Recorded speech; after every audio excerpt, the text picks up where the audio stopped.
Welcome back to another episode of Shelly's Game Kitchen. I'm Chef Shelly Meyer, and I'm here with my very good friend Chef Craig. Thank you for coming down with and doing an episode with me. I'm glad to have you here. Well, absolutely. Thank you so much for inviting me. I look forward to talking about some mushrooms and how we can start incorporating them into our meals. We're actually going to go out and look for a few mushrooms. Perfect. So stay tuned. We're going to bring some morels back, and Chef Shelly is going to show you how to incorporate those into a beautiful dish featuring some wild game. Awesome. Thank you, Craig. We are going to do pheasant marsala with morels. So keep watching while I bring the forest to your table. So let's make our way down this trail and start looking for some wild mushrooms.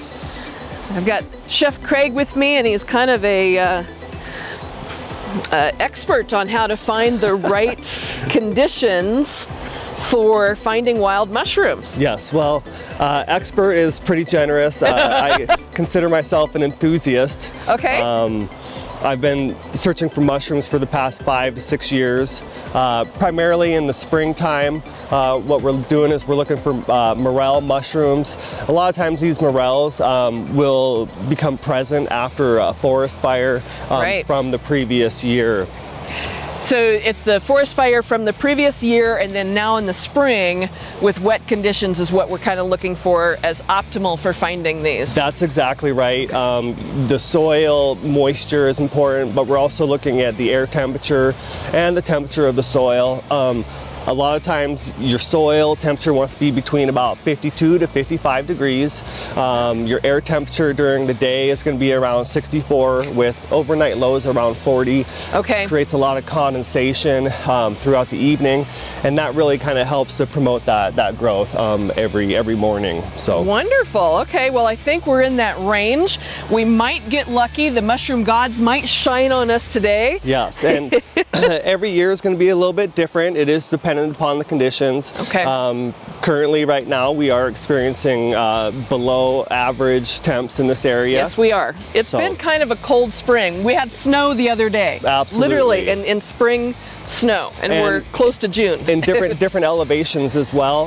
There have been times where I've picked morels at 7,500 feet, and that was in mid-July, so that was really just kind of a fun little surprise. Nice. The other thing that's great about getting out and hunting mushrooms, and for me personally, it's gotten me into parts of Montana that I have never been to before, and you get to explore what's out there. You get to see a lot of new things. It's just absolutely incredible. Nice, because you really study not only the fires from the previous year, but like you were saying about the soil temperature and the ambient temperature. You really study the weather patterns to learn the different places to go in Montana. Absolutely. And you'll travel for these mushrooms. They're so coveted.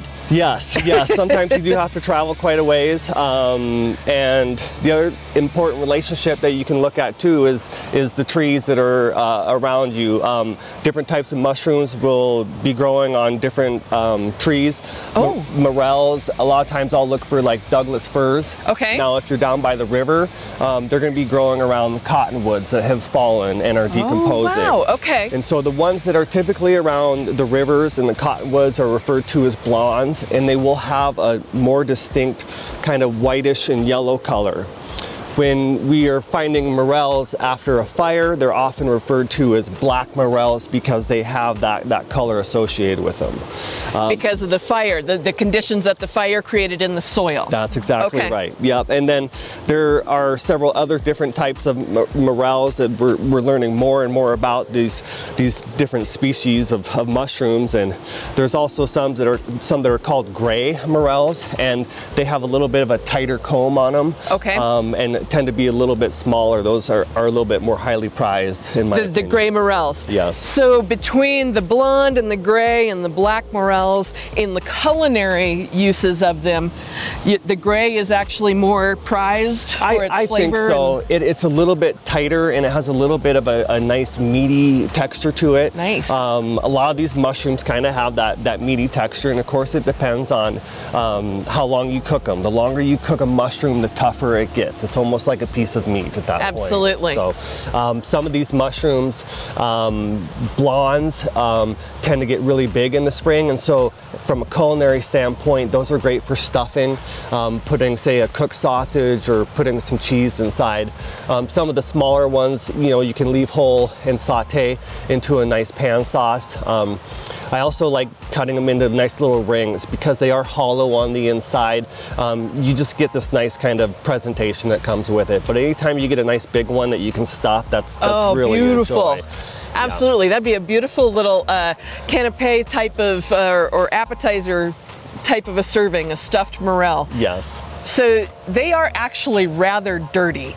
So after you pick them in the wild, you have to do a cleaning process, which a lot of times people in the culinary world like, don't wash mushrooms. You have to wash the morel. Yep, and that is absolutely correct. I've kind of played around with different methods, and I've kind of gotten to a point where I've gotten to when I do dry them and store them that they are very, very clean at that point.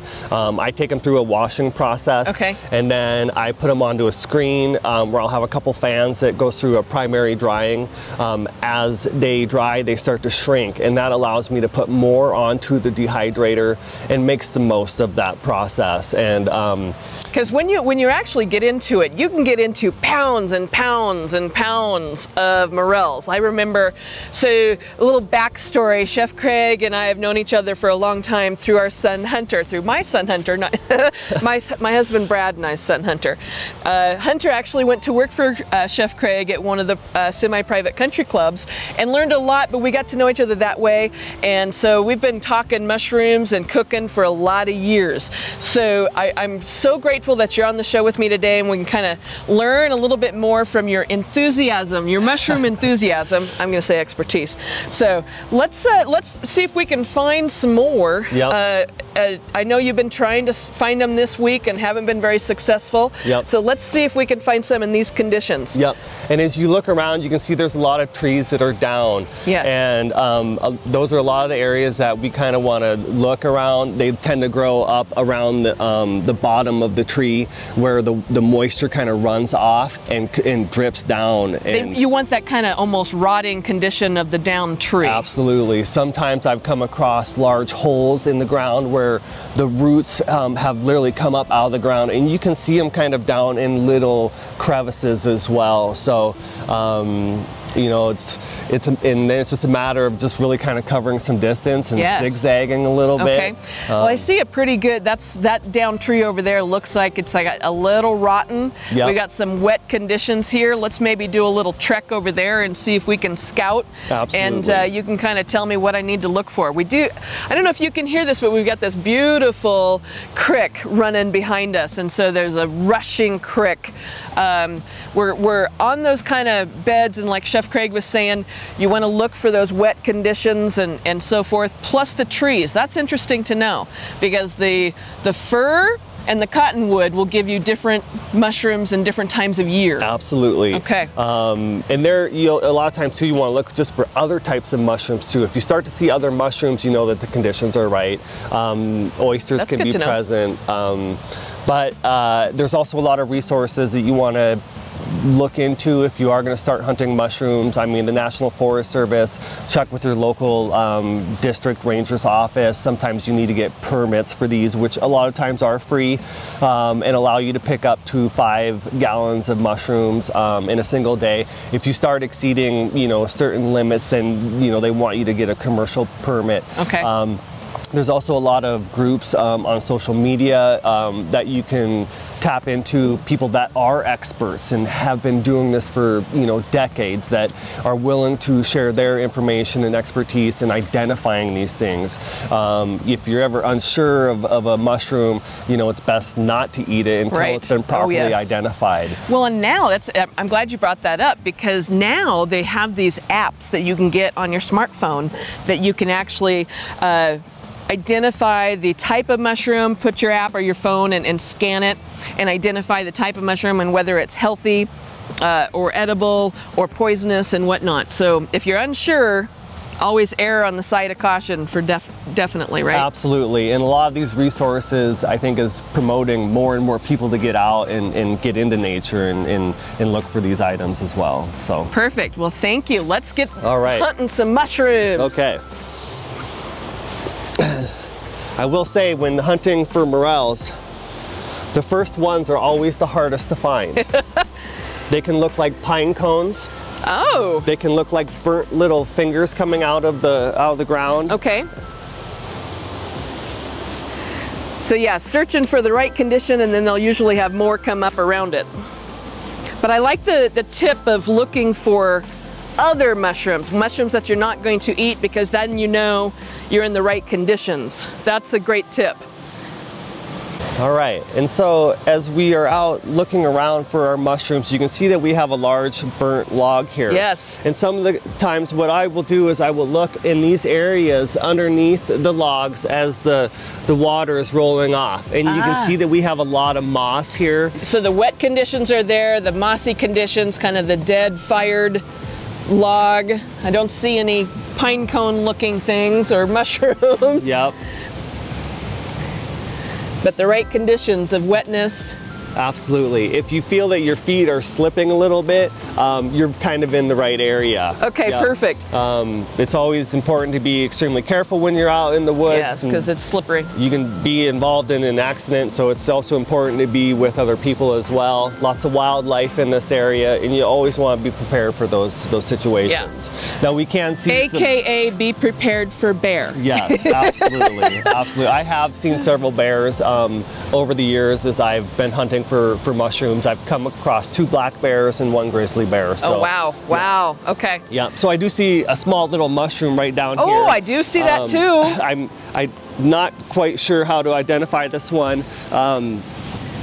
And a lot of times when you're looking to identify mushrooms, the other thing that you're going to do is you're going to take a look at underneath the spore. So they'll either be gills or more of a spore type, and this can be very important within the identification process. Now when we talk about identifying morels, a lot of times what they're going to have you do is you're going to split that morel in half. Okay. Because the interior of the mushroom and the stem are going to be completely hollow. Whereas a false morel, when you split it down the middle, it's going to have kind of a foamy, webby interior. Oh my gosh, that's a great tip. So, yeah. So then you know. Okay, yep. Wonderful. Well, let's kind of see if we can find some more mushrooms, and if not, I will get back into the kitchen and cook with something, right? Yes, we have a reserve. I always have mushrooms from the previous year that I dehydrate, and they can reconstitute really well. You can use multiple different liquids, whether it's just water, beef stock, wine. I mean, it's kind of, you know, up to you in terms of how you want to reconstitute them. So. Perfect. Well, let's hunt for a little bit, and then we'll get into the kitchen and start cooking. All right. There's a little mushroom here. What kind do you think that is? You know, it's a little hard to say. Again, until you flip it over. When it comes to identification, a lot of times we want to flip it over and look at the underside here. We can see that we've got some gills, and it looks like it's in pretty good condition.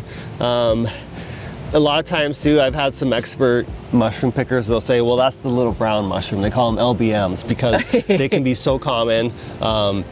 Yet are not going to be edible. Edible, for not us. edible. Yep. That's what we need to know. Yep. Perfect. Okay, let's keep on looking. When we look at mushrooms, it's also what's underneath the soil and the mycelium that's underneath there, and that's really the heart and soul of the mushroom.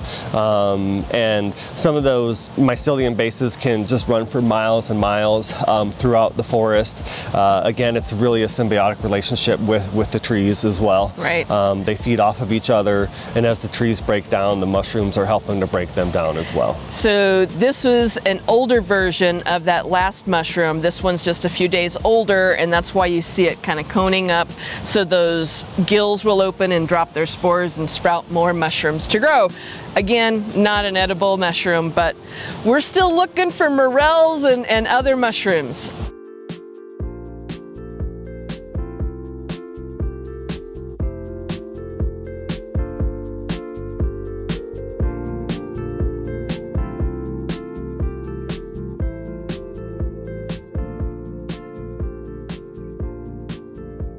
So we're back here in my beautiful home in Montana, and the mushroom gods did not shine on us today, Craig. Unfortunately, no, but every year that I go out and hunt for morels, there's usually an excess, so you always talk about preserving those.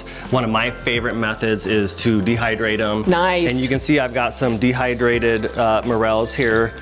They're kind of crinkly. What we are going to do is rehydrate these things. You can rehydrate them in a lot of different liquids, whether it be water, chicken stock, beef stock, or a little bit of white wine. Nice. We've used water here to rehydrate these mushrooms, and you see that they've kind of got a little bit of life back in them. They've got a nice dark, rich, earthy color to them. Yes, and this is going to be so great in this dish. So what I'm going to do today is wild pheasant, and I've made a brine. And I know if you've watched some of my other episodes, I do a quick brine. And the biggest difference between a brine is you want it to be more salt forward because we're hydrating the protein, and the salt really gets in there and helps opens up the enzymes to where it absorbs liquid.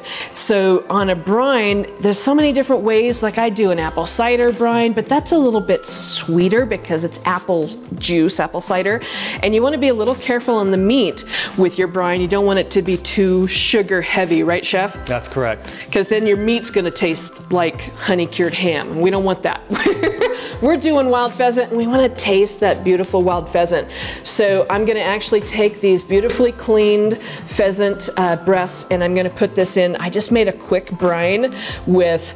What I love about brines is that they're so easy because it's a ratio. 4 cups of water, but we usually start with 1 cup, and that's where you add your aromatics and flavor in, and you let that steep, like you're steeping tea. So I've steeped this in 1 cup of water, and I did 3 tablespoons of kosher salt and 1 tablespoon of brown sugar and some peppercorns and a bay leaf. I've got some thyme and rosemary, and now I'm just going to let that brine. But again, with the brine, it's all about timing. So it's an hour per pound, but it's by the size of the meat. And this is obviously not a pound in a breast. So because that's about, you know, maybe 5 ounces, we only need to brine this for like 15 minutes. That's absolutely correct. Salt is always seeking equilibrium. If for some reason your protein is in that liquid too long, you can just transfer it to some water and it'll start pulling salt back out of that product. But paying attention to the size of the product will determine how long you'll leave it in the brine. That's right. And then another interesting thing about brining and why you want to do it with wild game, especially your drier like fowl, like your goose, your duck, your pheasant, grouse and things like that, is that when you're cooking, the same amount of liquid will leave the protein, so whether it's brined or not brined. So the benefit of brining a drier piece of wild game is that when you cook it, it leaves more moisture in brined because it's going to leave, you're cooking out the same amount whether it's brined or not. So we're adding moisture into that protein, so then when the end result is going to have more juiciness, more of that tenderness. Absolutely. Perfect. So we're going to go over to the cooktop, and I'm going to start off with my pheasant here and get cooking. So keep on watching. We're back here at the cooktop now. So what I've done is I've taken my wild pheasant out of the brine. It's absorbed in lots of flavor and that salt for that enzyme to kind of help relax those muscles and absorb moisture and flavor into the meat. And I'm gonna, got my pan hot. I'm gonna add a light olive oil so we can saute and sear with that. And we're just gonna coat the bottom of the pan here. I've coated this with my Montana Flavor to Savor seasoned salt because that's good for any type of fowl, upland bird, or domestic. You can do it with chicken or eggs or whatnot. And what we're going to do is just take this seasoned side, and I've dried them. So after I took them out of the brine, I patted them dry because you really want to have a nice sear. I'm not trying to cook these all the way through, but I want to have a nice Maillard sear on that. So you need to have moisture inhibits browning. So you want to dry that really nicely. And then while that other side is on there, I can top season this just a little bit more with my seasoned salt. And we just want to have, like I said, a little bit of color on there. And if it's not 100% cooked through, that's fine, because we want to finish it in this beautiful Marsala sauce. So I'm going to get those kind of browning, and I'll flip them over. Here's another little thing when you're doing something that you're going to finish a sauce in the pan. Wherever you place your meat down to get that browning is also where you want to put, when you flip it over, you want to be in that exact same spot, because that actually helps to not let those sooks brown, because it's a temperature in the pan sort of a process. So as soon as they're ready, and remember me telling you that they will talk to you when they're ready to flip. So as soon as they are just browned a little bit, I'm gonna flip those over. And this is another thing, my Marsala, I do not do flour dusting. A lot of times flour dusting is, again, another way for people to kind of help the browning, because the flour absorbs the moisture. I don't do that because I maintain it in a certain way, plus I can keep it gluten-free.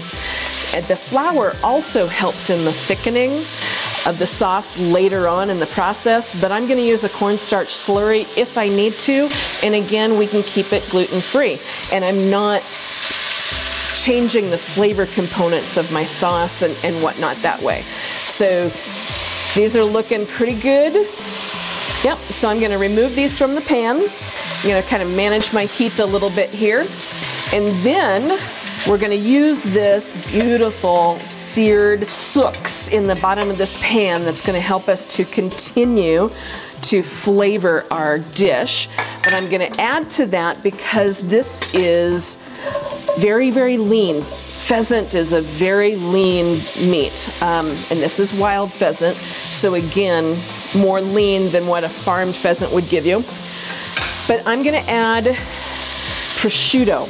And so what I've done is just kind of thin sliced and chopped up this prosciutto, and I'm going to turn my heat down just a little bit, and I'm going to mess with this a little bit, because all I'm going to do is really render some of that prosciutto fat out, and that's going to also add flavor to this wild pheasant and a little bit more fat to the dish.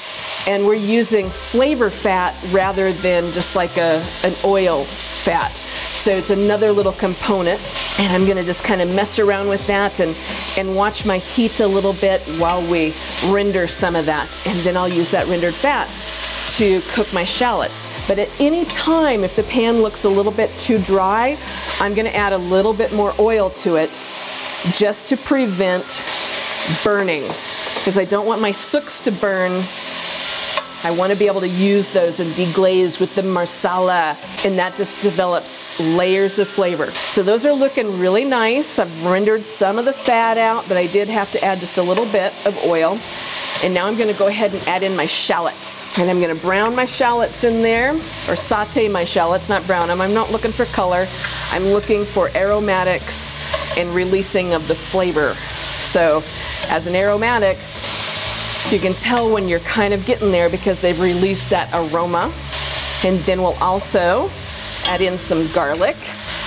And you don't need to cook garlic for very long, especially fresh when it's not dried out. It's a fresh minced garlic.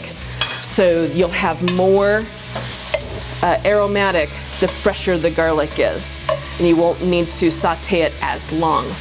So now what we're going to do here is I'm going to take our rehydrated morel mushrooms, and we've preserved the hydrating liquid, and we're going to make a rice and use that morel rehydrating liquid to make our rice to serve with our dish. So again, we're marrying flavors for each component, and it's going to be beautiful. When we were talking with Chef Craig about this, he's like, that would be a perfect thing to make like a mushroom risotto, to use that. It goes wonderfully with that. So I'm going to take half of my butter now, and Morels, whoops, messy kitchen.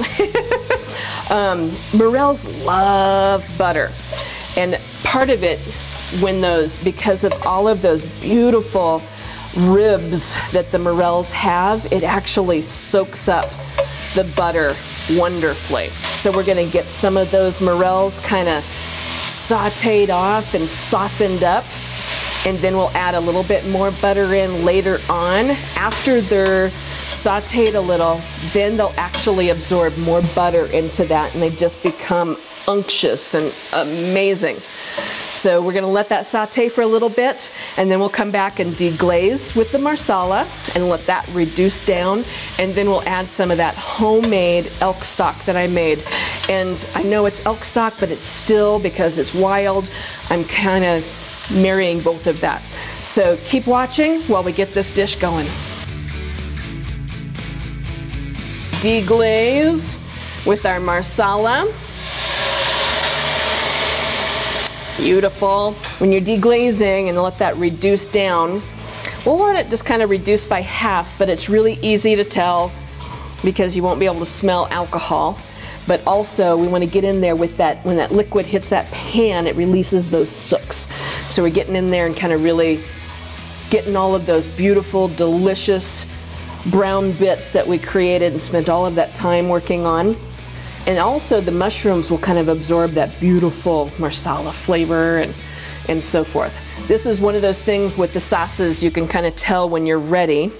They can show that on the cameras. This is a high heat spatula. So when you drag that through, the time that it takes for the liquid to come back into that drag tells you when it's ready to go to your next step. And this is one of those things even when you're doing risotto and stuff like that. If you're dragging that and you're looking at the time frame that it takes, and that was pretty slow. So we're good, our sauce is thickening, that's what it's telling us. So now I'm gonna go in with the stock that I made, and every time that I use onions and carrots and celery and leeks, all of those wonderful vegetables and aromatics and garlic bulbs, the tips and stuff, we don't throw that away. We make our own stock with trim. And one of the other things too is, so I literally, you can see I've started kind of a trim bag here. So I've got all of those little bits of trim, and I'll put that in the freezer, and I just keep adding to it. When I'm done, I'll put it with my roasted elk bones or roasted chicken carcass or whatnot, and make a beautiful stock. All right, so we're gonna let that kind of reduce a little bit. I'm gonna add my pheasant back in. We're gonna kind of glaze the pheasant breast with it and let it finish in the sauce. And we're gonna add the rest of the butter in there as well. And that also helps us create kind of a glossy, gorgeous sauce. And it also absorbs into that mushroom. So keep watching, and then we'll get ready to plate. We've finished our pheasant morel marsala and our mushroom rice. So I'm gonna plate this up, but Craig, you're doing something really kind of cool, and I'm a chocolate lover. And if you love chocolate, you know the difference between truly tempered chocolate and gourmet chocolates. And I'm telling you, Craig's got it going on with that. Tell us a little bit about what you're doing here. Yes, of course. One of the things that I've been working on over the past couple of years is trying to create a small candy company focusing on bonbons. So I work a lot with chocolate and sugars, and as Chef Shelly said, it requires a lot of tempering of chocolate, which is... It's an art form. It is. It's a little bit of a process, which I won't get into now, but a good tempered chocolate has a nice shine to it and has a nice snap to it as well. That's what I like about yours, is it's so unique. When you actually bite into it, you get that snap, but it doesn't like completely break apart. You're snapping through in a bite. It's a beautiful, beautiful chocolate. Absolutely. And you've got different flavors that you combine with. Yes, yes. Variety packs are really popular, and you know, getting back to the tempering of the chocolate, a good temper will also increase the shelf life of a product. If it's not tempered properly, you start to get a fat bloom. And you start to see little bits of white on the outside. Now it doesn't change the flavor, but it will change the mouthfeel a little bit. So this and the life of it, I didn't realize that. That's a good thing to know. Yep, and so obviously there's a lot of resources online that I've been able to tap into to learn how to do this. I'm still developing my skill sets around all of this, but it's been a fun little project. Yeah. And I look forward to seeing you know, how it does in the future. You bet. So I'm so excited for you and wish you the best with your chocolates, but you're also a very accomplished culinary chef. And I'm excited to have you try my pheasant marsala. Got to clean up my plates. I got to bring out my little ring to plate right. And then you give me your rendition or your assessment. Absolutely. Chef to chef of this whole dish. And just so you know, when I did taste for the seasoning on it, because of the prosciutto, you always want to taste before you salt. Never salt and then taste. You taste and then determine how much seasoning. Because of that prosciutto, I didn't salt this. The seasoning on the pheasant that I did with the Montana Flavor to Savor seasoned salt, and then the prosciutto, there needed no more seasoning. So that's a beautiful thing. So please, chef, I want you to take a bite and enjoy that. I've got you a knife and fork, and let me know. Let me get you a little bit more of this unctuous sauce. Oh, that looks beautiful. Wonderful. I wish everyone at home could smell this. The aroma is amazing. I have no doubt that this is going to be nice and tender and juicy as a result of that brining process. Mmm. Yes? It's delicious. Wonderful. Whew. Very nice. I feel better. Chef to chef, you know, it's always fun to have another culinary trained chef in the kitchen and to play off of each other's ideas and so forth. So this has been so fun, Craig. Thank you for coming down and being on the show with me and sharing your chocolates and your mushroom foraging expertise or enthusiasm. Potato, potato. The pleasure's been all mine. Thank you so much. I love getting out into nature, showing people basically how to forage. Chef Shelly's showed you how to use these mushrooms in a beautiful dish, and that's what it's all about. Perfect. Thank you for tuning into this episode of Shelly's Game Kitchen. Keep watching and tune in next time while I continue to bring the forest to your table.